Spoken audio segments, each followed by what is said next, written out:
Hi guys, welcome to another edition of Footy Chronicles.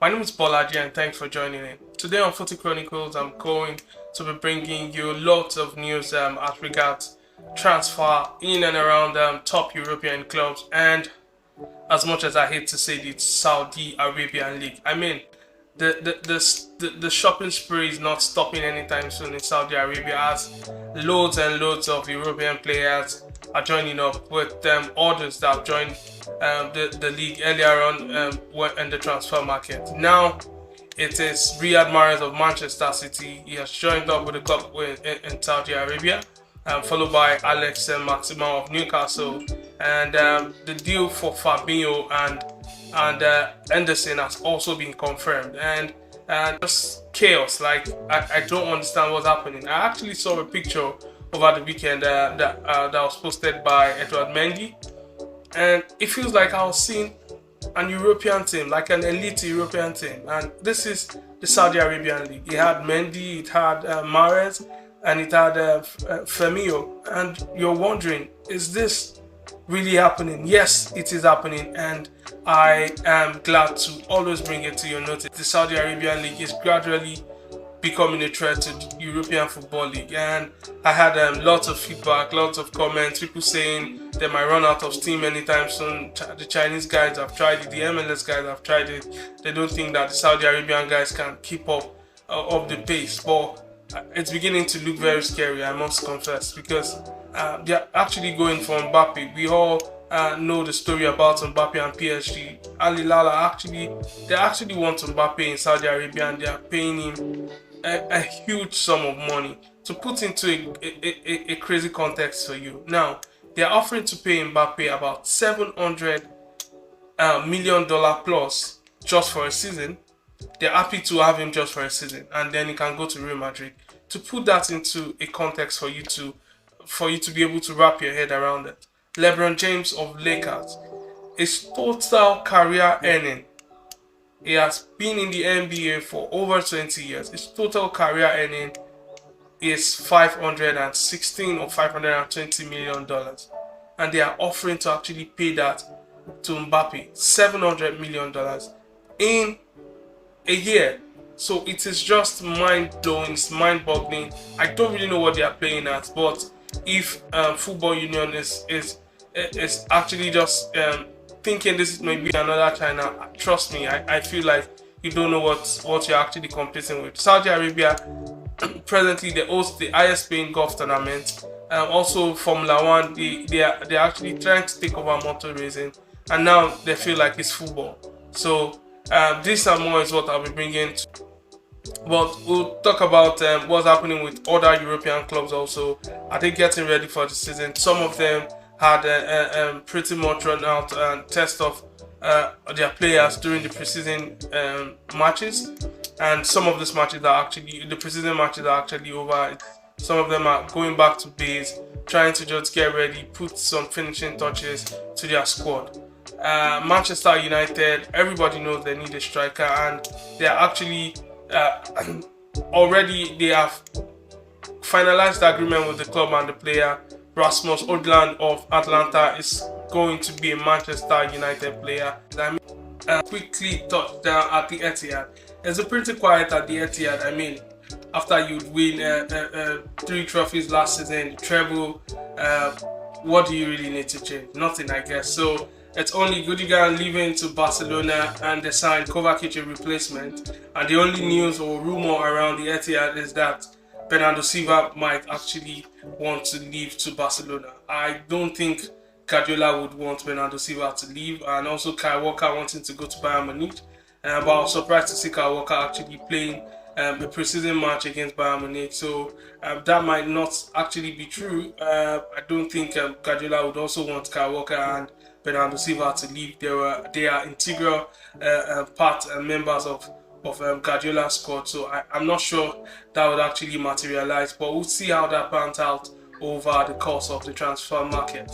Moving away from the Etihad, let's touch down at the Emirates Stadium, Arsenal Football Club of England. And so the London side have actually gotten one of the biggest transfer of the transfer market this season, with Declan Rice signing for the club. So Arsenal fans, do you think that's it? You've signed your man Declan Rice. Do you think that's going to be enough? For me, I still feel like they need to get the front man who is going to wear the number 9 jersey, who is going to play up front. They still need to get that sorted. Jesus is not a player that would actually play 38 or 40 matches in a season, not forgetting that Arsenal are going to be playing in the Champions League. Do you think Gabriel Jesus is enough to get the season started for you? I have a very unpopular opinion about where Arsenal is going to be finishing next season. I don't think, let me just give you a spoiler now. Over the course of the show, before the season starts, we are going to actually give our predictions as to where we think clubs will finish up. Do you think Arsenal would be able to get so close to the title or close to City as they were close last season? I honestly do not think so. But I mean, it's football, anything can happen, just as we've seen last season. And with Arteta actually building a very strong squad, also getting his man Declan Rice, Thomas Partey is settled. We've heard that Thomas Partey will not be leaving, so it's going to be Declan Rice and Thomas Partey. But do they still need a striker? Yes, if you would ask me.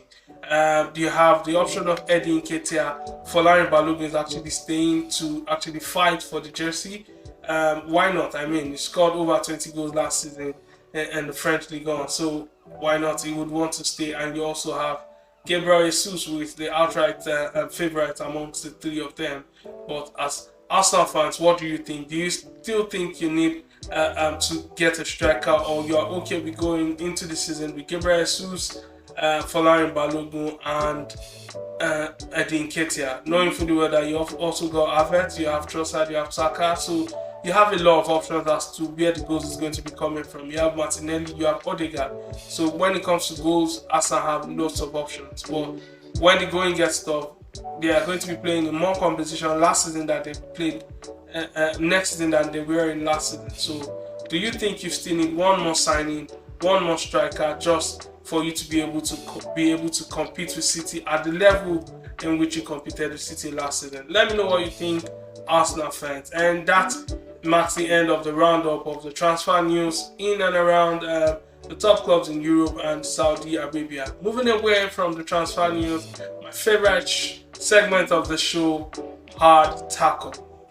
Yes, and now it's time for Hard Tackle. And today on Hard Tackle, I have already sort of hinted you on what we will be talking about today, but I honestly feel like I need to talk about this because I don't understand this anymore. So today on Hard Tackle, the topic we would be dissecting, where we go look, analyze, touch light, is the fact that I am of the opinion that, see all those small clubs, those small winch, and they be.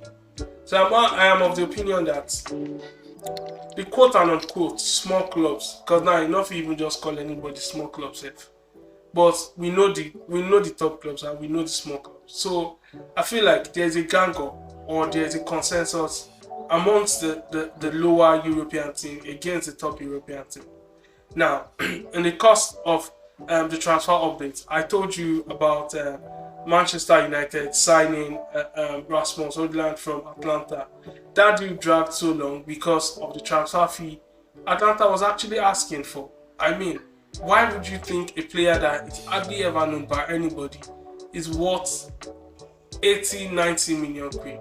And I actually got him signed in the long run for about 70 million euros, pounds, which I feel is overly too much for a player that has not yet been he has actually proved himself enough for him to be worth that amount. He didn't score 40 or 35 goals last season. So why? He's not the highest goal scorer in Serie A. So how much will the Victor Osimhen be worth if Højlund, who is not even the second highest goal scorer in Serie A, and Atlanta is asking for 80 million pounds? The only reason I feel that Atlanta is asking for that money is because they know it's Manchester United that is calling.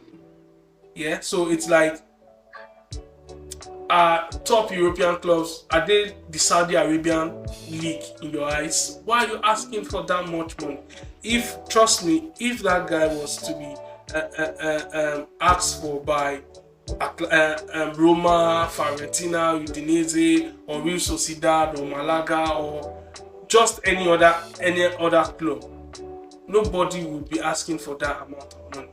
Is it now? My question is it because they know that these people have the money, or these people are in dire need, or is that why they're asking for that much for players that ordinarily shouldn't be worth that amount? Another perfect example is Moise Caicedo of Brighton. Now, over the past years, you have to give it to Brighton. They have a very fantastic scouting network, because over the past years, they've come up with amazing players over every time the season starts. You would see a very good player from Brighton. They have one of the best players for me, like the revelation of last season, the Japanese winger Maitoma. Very good on the ball. I mean, he's technically gifted. I don't even know why there's no top club actually asking for his service, because I feel like he is a very good player. And now Moise Caicedo, Alex McAllister that has gone to Liverpool, now Moise Caicedo, and Moise Caicedo ordinarily by now would have been an Arsenal player. Whether or not Arsenal would have now be able to go for Declan Rice is another thing that is left for us to debate about, because we're not sure Arsenal would have been able to fund Declan Rice's deal if they had gotten Caicedo during the January transfer. Now, why is Brighton asking for £100 million pounds for a player that is just 21 years old? He has not proven himself in the Premier League. How many matches has he played in the Premier League? Yes, they qualified for Europe, but I still don't think that Moise Caicedo is worth that amount. Let me know what you think. Do you think this also could be regulated by UEFA in ensuring that these small clubs don't actually overprice their players? And most times, the players actually agreed personal terms with the clubs that want to buy them, but they keep holding on to them. And we've seen that also for the case of Harry Kane in Tottenham. One of the reasons why Harry Kane is still a Tottenham player is because Daniel Levy keeps asking for ridiculous amount of money, and that has always chased any club that wants Harry Kane away. Harry Kane would have gone to Man City. Harry Kane would have been a United player, because everybody will be asking, United need a striker, why not get Harry Kane, a proven striker in the Premier League? You are sure going to get at least 25 to 30 goals from Harry Kane, but it's being overpriced for someone that is a 30-year-old player. Why are you saying you'd have to bring a certain amount of money that seems ridiculous? And that's one of why that deal is still stalling.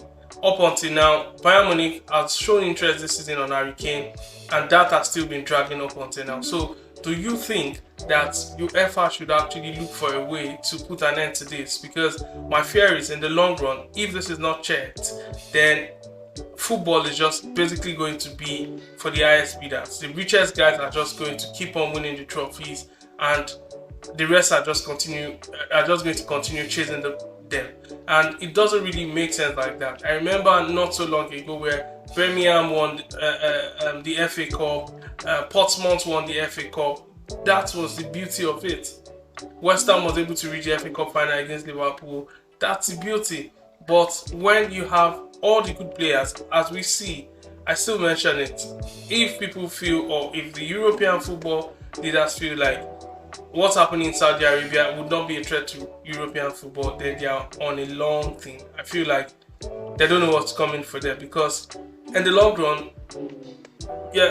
players that are even young, 21, 22 years old, will go to Saudi Arabia, because whether we like it or not, this season now, the focus is going to turn to Saudi Arabia because of the top players there. They are already made enough statement, and they are going to gain that attention which they actually want in the league, and it will help them improve the league. Once there's spotlight on that league, then young players would actually leave Europe to go to that league, because they are going to make more money. According to a Nigerian footballer, he said, "We are all playing for money. Why are you playing football if not for money? Why then? You don't need to collect salary if you don't need money." And Saudi Arabia are actually a threat to European football as far as I am concerned, if they are not checked.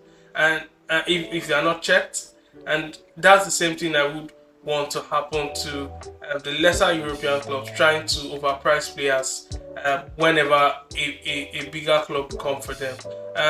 over the past years, there have been a lot of clubs that I feel like they are factories for top European clubs, Benfica, Monaco, PSV, sometimes and Ajax. Most times, these are clubs that would get their hands dirty, do the nitty-gritty, get these players out for the top clubs, and they actually sell them to the top clubs. But not in this manner we are seeing nowadays, where you want to sell a player that I don't even know playing for Atlanta and you're selling him for 70 million. Moise Caicedo, just one season in the Premier League, and you are asking for 100 million. That is not how it is done. You have to be proven. You have to have won something at least for your club and be like a major contributor to that. So for the clubs will be able to ask for that amount. So let me know what you think in the comment section. Is there a way for UEFA to actually checkmate this and ensure that we don't have another Saudi Arabia in Europe? That's the league for the big boys. The richest guys are just going to take the best talent. And so let me know what you think in the comment section. And that is where I'll be drawing the curtain for today's show. My name is Bolaji and this is Footy Chronicles. Adios.